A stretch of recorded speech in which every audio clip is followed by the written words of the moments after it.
पहिल्यांदाच lens application करताना मी try केलं. तर फर्स्ट राईट आयमध्ये मी ज्यावेळेला ट्राय केलं ती फर्स्ट अटेम्प्टमध्येच लेन्स एकदम व्यवस्थित बसली. मला एकदम कॉन्फिडन्स आला.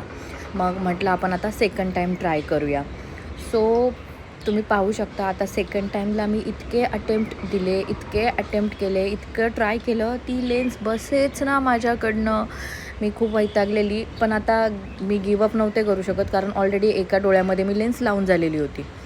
आता मग खूप वेळा ट्राय करून ॲट दी एंड मी ती लेन्स लावलेली आहे. अगदी हार न मानता 100 तरी अटेम्प्ट नक्कीच झाले असतील तेव्हा ती लेन्स मला फिट झाली. तर ही लेन्स फक्त 99 रुपयामध्ये मला लेन्स कार्टमधनं भेटलेली आहे. त्याच्या डिटेल्ससाठी, कलर्ससाठी तुम्ही मला मेसेज करू शकता, कॉमेंट करू शकता आणि DM करू शकता. सो हाव इट गोज आणि मी सक्सेसफुल झालेली आहे.